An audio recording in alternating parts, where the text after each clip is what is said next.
تعرفوا إن تجار سور الأزبكية زعلانين جدا من التجديدات اللي حصلت ليهم ونقل سور الأزبكية إلى مكان آخر بعد التجديدات اللي حصلت له. تجار كلهم صراحة بقوا زعلانين جدا، والسبب هيصدمكم. لو عايزين تعرفوا السبب تابعوا معايا لآخر الفيديو، وكمان ما تنسوش تعملوا اللايك والشير والسبسكرايب للقناة بتاعتي عشان تعرفوا كل جديد. يلا بينا نبدأ حكاية سور الأزبكية ونتفرج عليه في ثوبه الجديد. من قلب القاهرة بيشع سور الأزبكية بنوره ودوره الثقافي منذ بداية عام 1907. يعني سور الأزبكية ده موجود من سنة 1907، يعني على مدى أكتر من قرن من الزمان. السور ده حمل على عاتقه مسؤولية ثقافة الشعب المصري على مدى عقود منذ نشأته من مطلع القرن الماضي. وزي ما احنا عارفين ان القراءة والكتابة هي من الأمور الأساسية لنهضة الشعوب على اختلاف تنوعها وأشكالها. وكمان عايزين نقول إن سور الأزبكية هو شكل حالة ثقافية ومعرفية نادرة، شكل سوقا رائجا للكتب اللي بتجمع من بين الثمن الزهيد والندرة في الوقت نفسه، وبيعد علامة من علامات القاهرة الثقافية اللي النهاردة هاخدكم فيها لرحلة هنتفرج فيها على سور الأزبكية في ثوبه الجديد. وزي ما احنا شايفين السور طبعا بعد التجديد بقى عبارة عن إكشاك من الخشب، وكل واحد خد كشك ونقل فيه حاجته. طبعا دي حاجة حضارية جدا ومنظر حضاري جميل للسور عن الأول.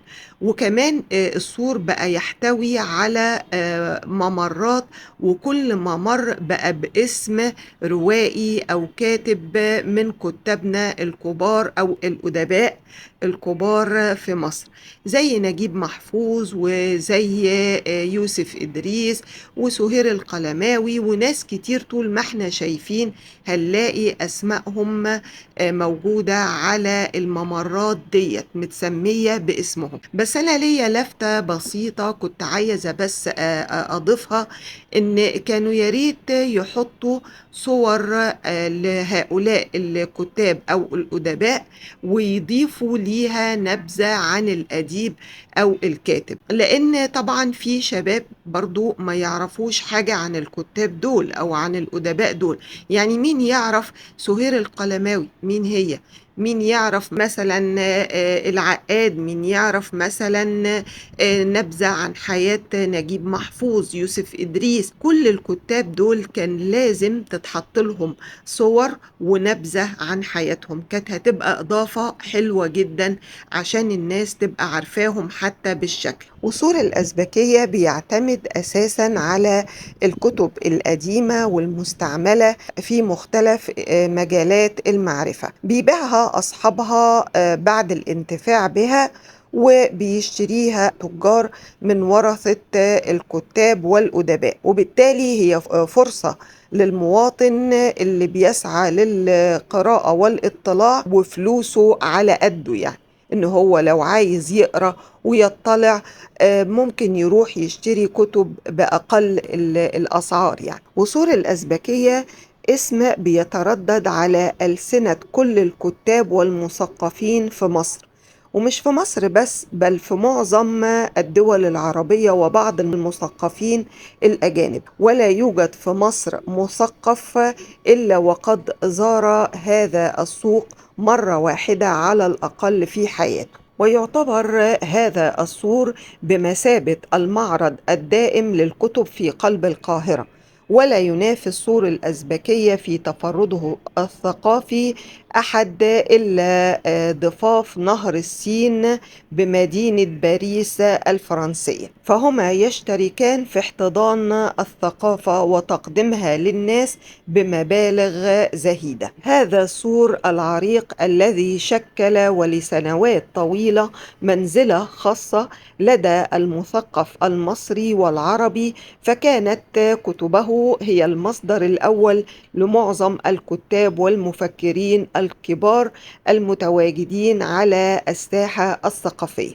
ومكتبات هذا السور العظيم امتدت من ميدان العتبة أو من العتبة حتى تمثال إبراهيم باشا، وعدد مكتبات هذا السور حوالي 130 مكتبة. وعايزة أقول لكم إن السور ده قريب منه 3 مسارح عظيمة، هي المسرح القومي ومسرح الطليعة ومسرح العرائس وميدان الأوبرا وقهوة المختلط، القهوة اللي جلس عليها المصريين والأجانب معا في أول حوار للحضارات بين مختلف الجنسيات. وعايزة أقول لكم إن اتسمى باسم سور الأزبكية نسبة إلى حي الأزبكية، هذا الحي العريق بالقاهرة، واللي بتعود تسمية هذا الاسم إلى أواخر القرن الرابع عشر أيام حكم الدولة المملوكية. طبعا انتوا شايفيني اهو انا بحاول ان انا اتفرج على الكتب، والسور كمان بيحتوي على كتب المدارس للناس اللي بتحب تروح تشتري كتب للمدارس، بس الكتب بتاعت المدارس بتبقى معظمها مستعملة، يعني هم بيبقوا شاريينها مستعملة، وفي منها بتبقى نسخ برضو جديدة. كل الكتب موجودة هناك، وكل الثقافات اللي بيحبها الناس موجودة، وقصص الأطفال والروايات. على فكرة أنا كنت من محبي الروايات البوليسية جدا، اللي هي الشياطين 13، كنت بقراها وأنا صغيرة وبحبها قوي زي ما انتوا شايفين كده. كمان كنت بحب روايات عبير. يعني بصراحة الحاجات دي لما شفتها هناك وظهور أول ما شفتها طبعا رجعتني لأيام ما كنت بقى الشباب بقى وأنا صغنونة كده لسه يعني. وزي ما احنا شايفين طول ما انت ماشي يعني بصراحة الكتب بتشدك كده ان انت تقف وتتفرج وتبقى عايز تشوف ايه الكتاب دوت وقصته ايه وبيحكي عن ايه. يعني ده بيحكي عن السادات ووصيتي، كتاب اسمه كده وصيتي. طبعا يعني كتب حلوة جدا يا جماعة والله. عايزة اقول لكم قبل ما ننهي بقى الفيديو الجميل دوت مع بعض، اهو ده ممر احسان عبد القدوس اللي احنا ماشيين فيه ده. عايزة اقول لكم ايه السبب في ان التجار هناك زعلانين. ليه بقى؟ لأن مفيش إقبال هناك خالص على السور، يعني حتى بعد التجديدات ديت إقبال الناس قليل جدا جدا، وما بيصدقوا إن حد بصراحة بيروح هناك وبيروح يصور الممرات وبيصور الشكل الجميل اللي هم نقلوا فيه السور دوت. يا ريت كلنا نروح ونشجع الناس هناك ونشجع الثقافة، ونشجع ولادنا ان هم يقروا تاني ونرجع الثقافة في مصر. ولو بصينا هنا هنلاقي ان دي بوابة حديقة الأزبكية. عايزة اقول لكم ان هم دلوقتي بيطوروا حديقة الأزبكية وبيجهزوها، وافتتاحها هيكون في شهر 10، وان شاء الله هعمل لكم فيديو حلو جدا عليها. والحديقة دي مفتوحة على سور الأزبكية، بحيث ان اللي عايز يدخل يشتري كتب ويقعد في الحديقة يقرأ يقدر يعملها. طبعا حاجة جميلة ولفتة حلوة جدا من الناس اللي بيطوروا سور الأزبكية. يا رب تكون جولتي عجبتكم النهاردة في سور الأزبكية، وما تنسوش اللايك والشير والسبسكرايب، وما تنسوش إن أسرار وحكايات وسط البلد معايا أنا مولي الحشاش، وأشوفكم في جولات جديدة. باي باي.